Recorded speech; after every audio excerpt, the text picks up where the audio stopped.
मैंने इतनी बड़ी बात इतनी आसानी से फेसबुक में नहीं डाला है। मुझे पता है पूरी दुनिया पढ़ती है फेसबुक, तो इसलिए मैंने ये या फिर मैंने मजाक नहीं किया है, और ना मैं खुद मजाक बनना चाहता हूँ। इसमें जो भी होगा, मैंने तो ये इस शर्त पे सोच के ये डाला है। लोग कहते हैं कि हम आदिवासियों को सुरक्षित कर रहे हैं, 10 कानून बनता है पार्लियामेंट में, हर जगह पे उनका संरक्षण कर रहे हैं, आदिकाल से जीवन जीते आ रहे हैं। तो मैं ये देखना चाहता हूँ कि वाकई देश के जो इंटेलेक्चुअल लोग हैं वो क्या करते हैं। किताबें तो आदिवासियों के ऊपर कई रिसर्च करके लिखते हैं, हर कोई लिखता है कि ये किताब है, ये किताब है, ये किताब है, ये नियम है। अनुसूचित जनजाति, राष्ट्रपति आदिवासियों के संरक्षण के लिए प्रतिनिधि चुना गया है। सब बोलते हैं कि आदिवासियों को जीवित रखना है, जीवित रखना है। लेकिन जब उनको सुरक्षित करने के लिए एक स्टेट से अलग करते हैं राज्य के नाम से, उसके बाद फिर मारना चालू करते हैं, तो इसको हम कैसे क्या समझें। मतलब एक गांव में 9-9, 10-10, 20-20 महिलाओं के साथ बलात्कार हो रहा है, वो भी पुलिस वाले करके चले जा रहे हैं, पुलिस वाले कल करके जा रहे हैं। मतलब कितनी बड़ी बात है। आदमी नहीं, आदमी अगर मिल जाता है तो तुम गोली मार देते हो। अब घर रखवाली के नाम से अगर महिला है तो तुम उसके साथ रेप करके चले जा रहे। मतलब ये स्थिति अभी वहाँ वर्तमान में बना हुआ है। और अगर कोई लड़ने की कोशिश कर रहा है तो उसको तुम कुचलने के लिए किसी भी हद तक के तुम जा रहे हो। आज इतना खुल के एक आईपीएस बोल रहा है कि आप कल्लूरी का कुछ नहीं बिगाड़ सकते। अब क्या देश का कोई व्यक्ति कुछ नहीं बिगाड़ सकता है, इसका क्या अर्थ है। मतलब उसको खास तौर पे चुन के भेजा गया है कि ये क्राइम कर सकता है, करवा सकता है।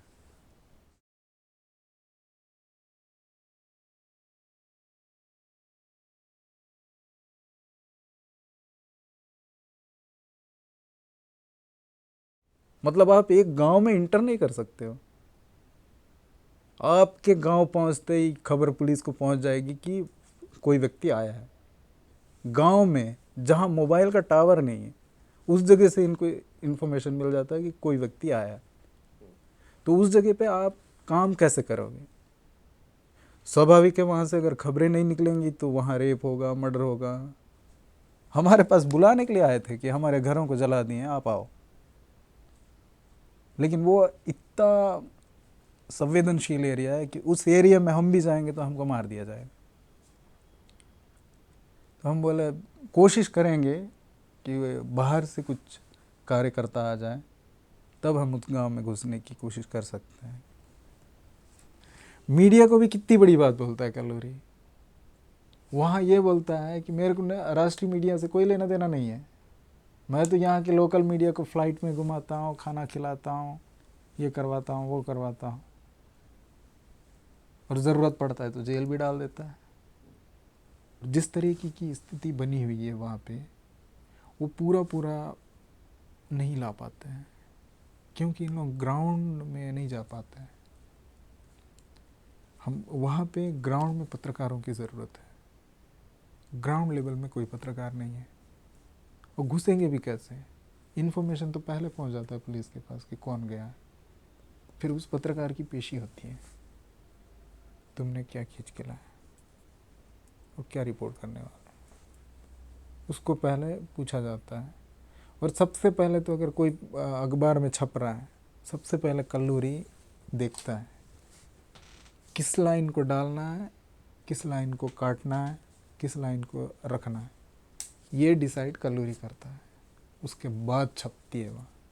जो फ्रीलांस स्वतंत्र पत्रकार हैं या फिर फिल्म मेकर हैं, उनका कैमरा छीन लिए थे पटकने के लिए कि तुमने क्या क्या फुटेज लिया है।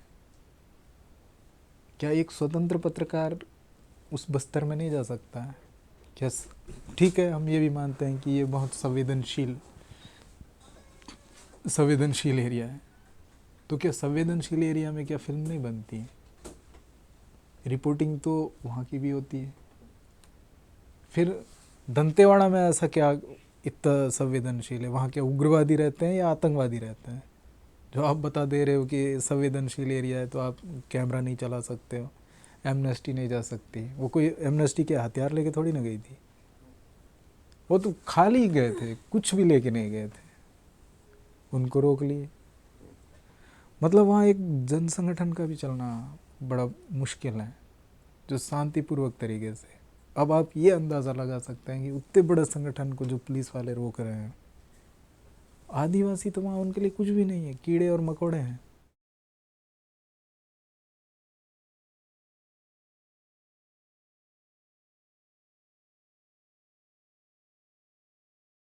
सौ नक्सलाइट को जहाँ मारते हैं उसमें से मुश्किल से 5 नक्सली होंगे, बाकी 95 पूरे गांव वाले होंगे।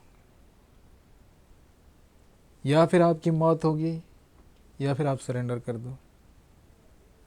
मान के चलिए नक्सल ड्रेस, मान के चलिए एग्जाम्पल के लिए मैं नक्सलाइट हूँ, बंदूक लेके मैंने गोली चला रहा हूँ, सामने से अगर गोली पड़ती है यहाँ तो ब्लड बाहर आएगा ना यहाँ से, और मेरा जो कमीज़ होगा पूरा ब्लड होगा। लेकिन जब इन लोग मार के लाते हैं तो उस जो वर्दी होती है उसमें ब्लड क्यों नहीं होता है? ठीक है, सामने से गोली पड़ती है तो पीछे का हिस्सा नहीं रहेगा, लेकिन पीछे का पूरा फाड़ देगा। लेकिन ऐसा नहीं होता है, पीछे फटेगा नहीं, ब्लड तो रहेगा ही नहीं। पहली बात, आखिर ब्लड क्यों नहीं रहता है? या फिर इन लोग एक आदिवासी को मार के बाद में पहना देते हैं ड्रेस और शो कर देते हैं कि ये नक्सली था, क्योंकि पहले से ही हमने प्रैक्टिकल कर चुका है इस ढांचे में रह के।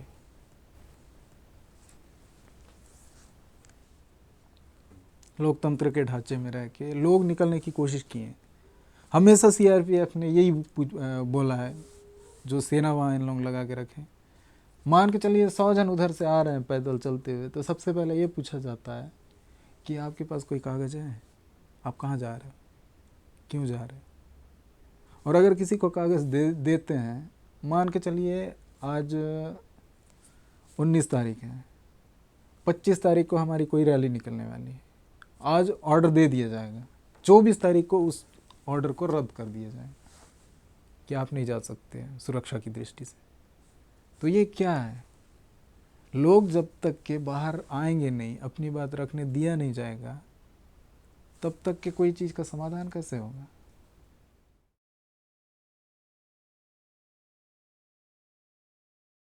तो अब किस देश से क्या उम्मीद करें कि वहाँ के आदिवासियों के लिए लोग कुछ करेंगे?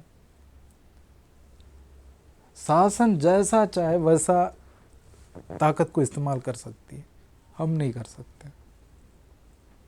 इसको बोलते हैं देश का लोकतंत्र। मानो बस्तर एक बोलना चाहिए भारत देश से अलग देश है, जहाँ से युद्ध जैसी स्थिति बनी हुई है। जिस प्रकार से वहाँ लाशें अभी तक के गिरी हैं, मैं जब से जेल से निकला हूँ तब से देखते आ रहा हूँ। 3rd डिग्री बहुत ज़्यादा इस्तेमाल हुआ है। अब एक व्यक्ति को आप ऐसा गन पट्टी में रखोगे और पूछोगे तुम नक्सलवाद के बारे में क्या जानते हो?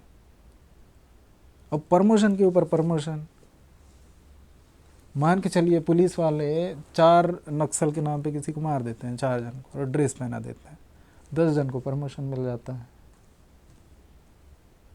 अब हड़मो के इसमें 1 लाख रुपया भी मिला, वो तो मर गया, उसके 7 बच्चे हैं और 1 उसकी औरत है, मतलब 8 जन अब कैसे पलेंगे? वो अगर नक्सलाइट है तो उसके पास इंदिरा आवास क्यों है? उसको आपने वन पट्टा क्यों दिया जब नक्सलाइट है तो? और 2 साल आपने पहले भी उसको जेल में रखा है, नक्सल केस में ऑलरेडी वो झेल चुका था, उसके बावजूद भी तुमने मार दिया और ऐलान कर दिया कि ये 1 लाख का इनामी नक्सली है। अब इसमें प्रश्न कौन खड़ा करेगा? तब जो है सोनी सोरी ने डीजीपी के पास लाया कि ये 7 बच्चे कैसे बनेंगे, और मैं बोलता हूँ उसमें से 4 बच्चे नक्सलाइट बनेंगे, क्योंकि वो बच्चे बोल रहे थे। मैं गया हुआ था लाश देखने के लिए, मैंने लाश को बहुत करीब से देखा, सामने से भी देखा है, पीछे से भी देखा है, और सर को ये ऐसा ऐसा करके देखा तो यहाँ पे बंदूक लगाएं और ये पूरा खोपड़ी उड़ गया। मतलब किस प्रकार का टॉर्चर किए होंगे। वो पीछे का जो पूरा हिस्सा था ऊपर से लेके नीचे तक के कुछ नहीं बचा हुआ था, पूरा ब्लैक हो गया था। उसको कितना मारे होंगे, नक्सलाइट के नाम पे हो चाहे कैसे भी हो, और लास्ट में कनपट्टी में डाल के गोली मार दी। मतलब इस प्रकार का टॉर्चर और इस प्रकार की हिंसा उस जगह पे देख के आदमी का वो कांप जाता है। यार आदमी जिएगा तो कैसे जिएगा, क्या आपको लगता है? दिल्ली जैसे जगह पे किसी लड़की का रेप हो जाता है या फिर कुछ हो जाता है तो पूरे देश से आवाज़ उठती है। वहाँ इतना बड़ा बड़ा क्राइम हो रहा है तो पूरे देश से आवाज़ क्यों नहीं जा रही है? क्या इस देश के लोग आदिवासियों से नफरत करते हैं, या इन्होंने ही साजिश रचा है और वहाँ कल्लूरी जैसे एक क्रिमिनल को भेजा है? ये प्रश्न तो बहुत बड़ा है, उठता है लोगों के ऊपर। क्यों नहीं उठेगा? एक गांव में 20-20 महिलाओं के साथ इकट्ठे एक ही दिन रेप होता है। देश में संदेश भी जाती है, लोग बोलते भी हैं, मेडिकल रिपोर्ट भी आती है और मेडिकल रिपोर्ट में भी ये रहता है कि ये वाकई हुआ है, तब भी देश चुपचाप क्यों देख रहा है? जिस प्रकार से रोहित वेमुला जो एक दलित हुआ और मरा, देश में कहीं ना कहीं आवाज़ निकली ना दलितों के लिए कि भाई एक दलित लड़का क्यों मरा। और मैं आज जब डेट फिक्स किया उसके बाद दिल्ली क्यों आया, सिर्फ इसलिए कि अगर मैं मर जाऊं कम से कम तब तो तुम सोचो अपने आप को, जो बुद्धिजीवी खुद को बोलते हो कि हम बुद्धिमान हैं, जागो भाई। वो आदिवासी भी वहाँ जो मर रहे हैं, जिनका रेप हो रहा है, जिनको हर दिन काटा जा रहा है नक्सल के नाम पे, वो भी तुम्हारे ही भाई है। तुम जागो और उठ के बोलो तुम्हारे देश को कि तुम्हारा देश क्या कर रहा है, या फिर उठ के लड़ो या फिर अब गुलामी करो उनकी। सिर्फ अब दो ही चीज़ बचता है, लेकिन होगा एक दिन ये चीज़, वहाँ के लोग निकलेंगे, बदलाव तो आएगा, ये उम्मीद तो है, बदलेगा ज़रूर, लोग खड़े होंगे, आज नहीं तो कल खड़े होंगे। लेकिन जिस दिन खड़े होंगे उस दिन कल्लूरी जैसे अधिकारियों के वहाँ नहीं चलेगी, बदलाव तो आएगा, ये उम्मीद तो है।